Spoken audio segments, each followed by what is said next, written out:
but why the tallest tree is kept hidden? It's kind of cryptic and mysterious.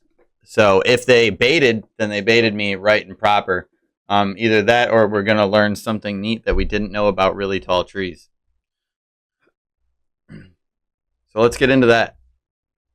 Redwoods the morning after the big snowstorm, and it's pretty gnarly. Just down trees, fallen branches all over the road. I know it's normal for trees to fall over and branches to fall out of trees, but with a 300-foot tall monster tree like these, the consequences are, magnified a bit. There are secrets hidden in this forest. Trees taller than any others on Earth. Their canopies support entire ecosystems. They're kept secret so that they won't be Appreciate destroyed. the support. Check this out, the Grinnell Creek Giant. If this tree were still standing today, it would be the largest on Earth, but it was cut down in 1926, along with most of this forest. This forest is just 4% of what was here 200 years ago, and lately it's been facing a new threat. Excuse me, 4%? That's crazy. I didn't know that. That sounds like some Amazon numbers, but like, for just a redwood forest, like, yeah, I get it. You cut down one tree. You know how much fucking wood that is? You know how much wood one tree? You know who should VTube? That creepy little Kogar?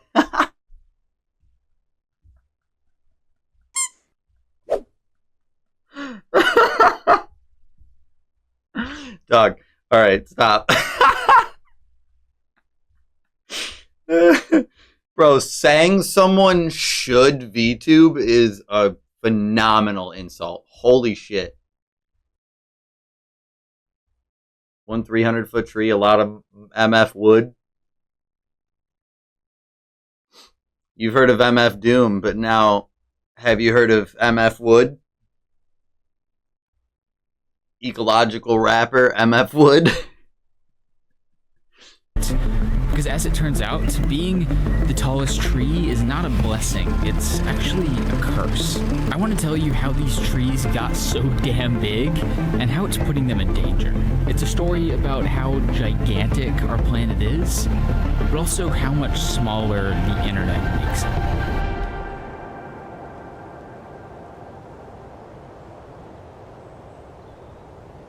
What?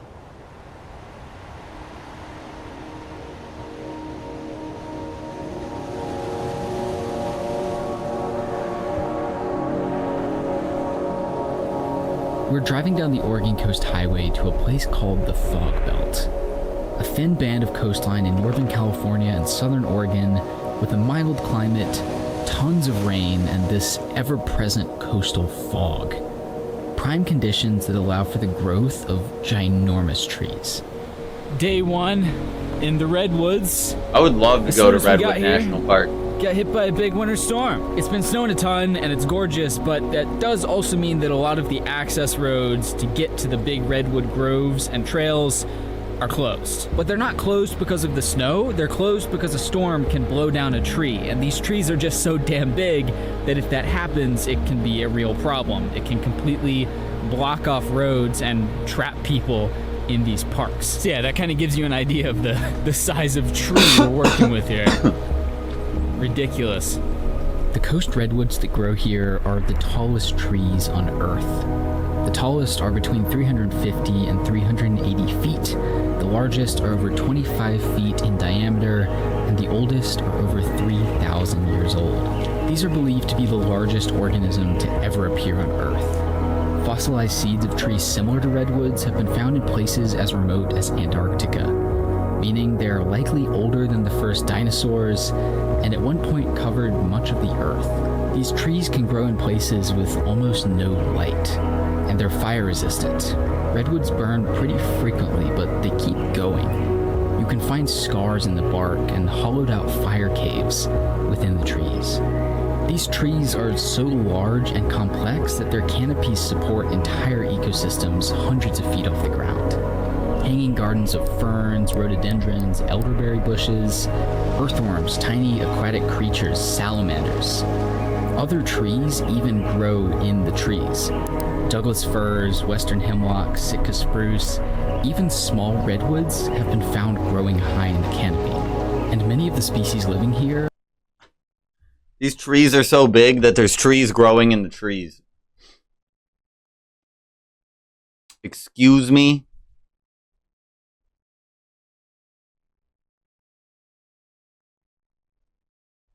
There's trees in the trees?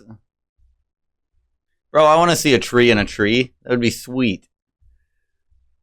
That's crazy, though. Like, wait, did the earthworms get there from, like, birds carrying them and dropping them, so now there's worms up there? Like, how the hell did worms get up in the canopies of the trees? We go up almost every summer? Oh, I bet. No, I love me some beautiful nature. Northern Michigan is, like, our upper peninsula is so gorgeous in the summer. It's insane.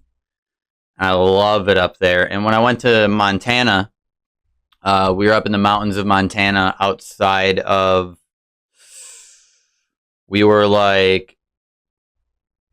think we were like 80 miles south of Butte, up in some mountains. The other closest town was still like 30 miles away or something. It was crazy. But we were up in the mountains in Butte, or that like area or whatever of Montana, and that was gorgeous. I'd never seen, before that, I had never seen the Rocky Mountains. And holy hell, man, that skyline with the mountains, just the teeth of the mountains just piercing through the skyline is so beautiful. The West Coast is real pretty. Also, the Badlands were crazy. We stopped in the Badlands. That was gnarly.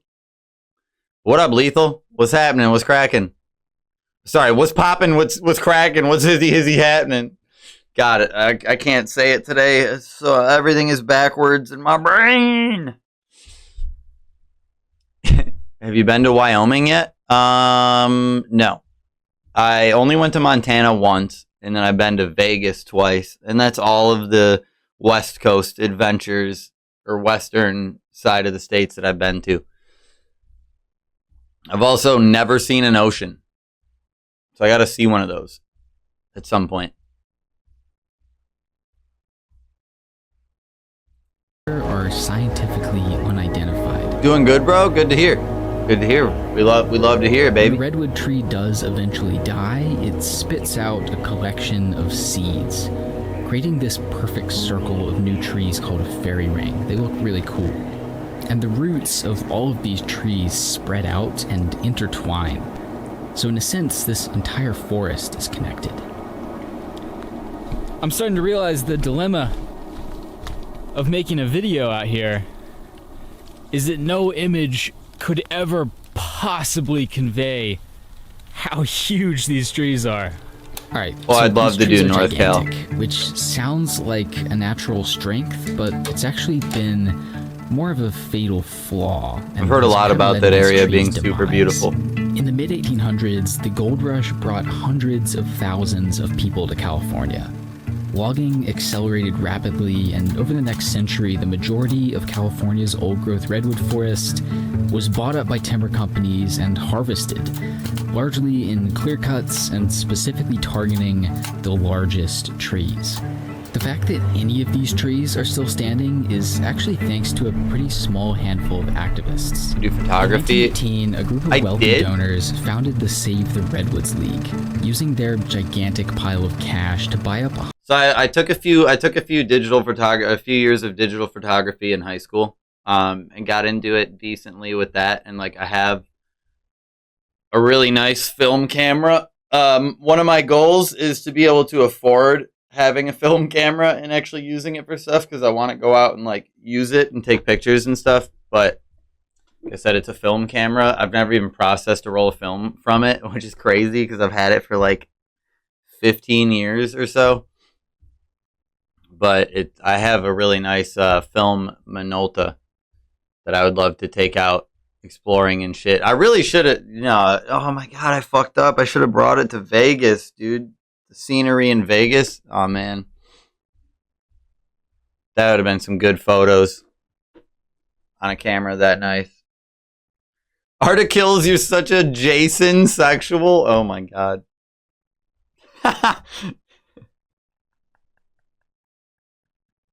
Bro. Oh no. 170,000 acres of old-growth forest, and then just hold on to it and protect it. Fast forward to 1963, and the head of National Geographic thinks the redwoods should be a national park. So he sends an expedition into these logging forests to find a really tall tree and make a case for protecting it. And it works. They find this 367-foot tall tree, the tallest ever recorded at the time. National Geographic describes it as the Mount Everest of all living things, and a few years later the national park is established, with this tree right in the middle. Fast forward a bit more to the 1970s, and there are plans to expand the park. The logging companies catch wind of this and start cutting down as much of the area around the park as possible. By the time the park expanded in 1978, 80% of the new land had already been logged. But the expansion still included 9,000 acres of old-growth forest, tucked away in these deep canyons that timber companies couldn't get to. What no one knew at the time is that those 9,000 acres contain some of the most special trees on Earth. All right, so there's good news and bad news today. The good news is that the Park Service just reopened the grove with the largest redwoods, so that's where I'm driving to now. The bad news is that I have to leave for the airport in about an hour, so I gotta scramble. So there's a handful of people out here who have pretty much devoted their lives to wandering this forest, hunting for the tallest, most impressive trees. And in the early 2000s, they struck gold, discovering numerous...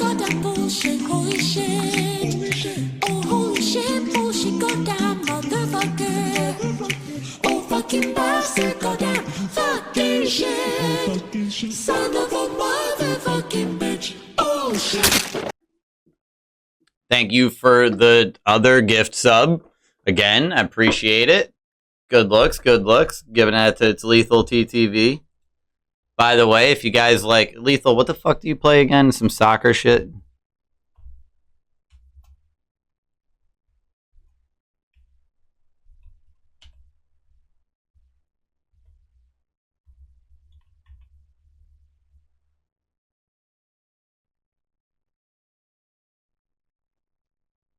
Gameplay is always kind of in the background. Okay. Yeah, so if you like whatever the hell... I haven't been able to catch any of your streams, so I can't give you a good recommendation, but Lethal's a cool dude. From what I can tell so far, cool dude. Go check him out if you want. Worth it. All these gift subs are turning into shoutouts. Gold, discovering numerous trees here more impressive than any others on Earth. Trees that probably came within weeks of being cut down. Among them, the tallest tree on the entire planet. The location of these trees was kept secret out of concern that too many visitors would damage the ecosystem. And with miles of bushwhacking off-trail required to reach the trees, the National Park Service said it would be near impossible to find them. But a few people still wanted to try. I found this discussion thread of people trying to find one of these trees, and it really does seem impossible.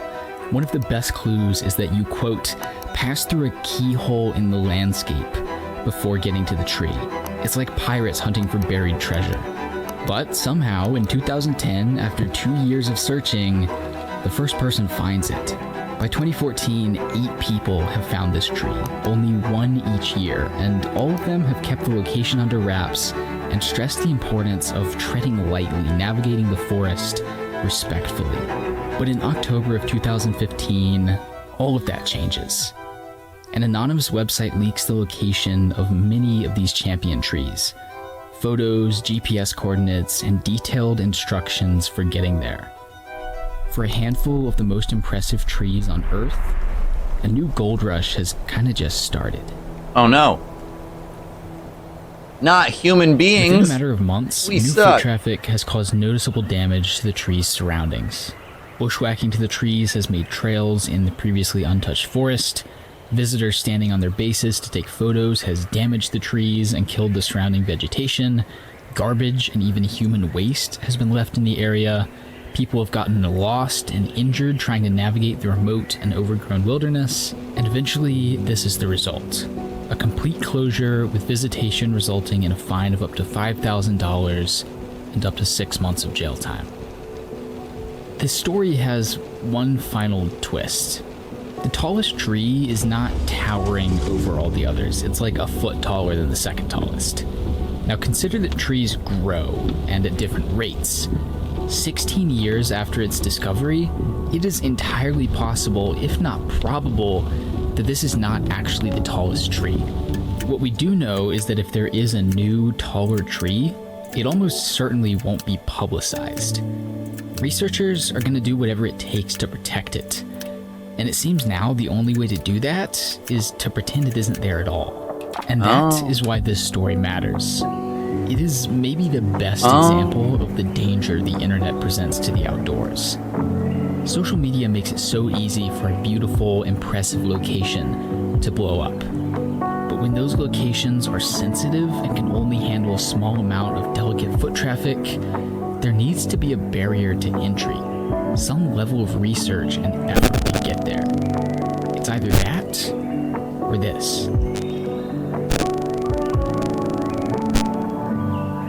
I don't mind not knowing which of these is the tallest one. What makes this place special isn't standing at the base of a tree and knowing its secret.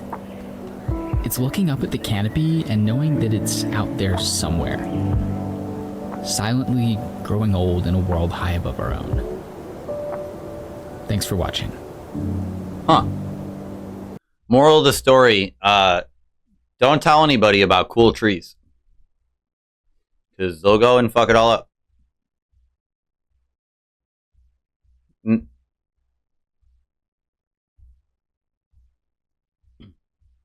I really want to go to the Redwood National Forest, though. I really want to check that out.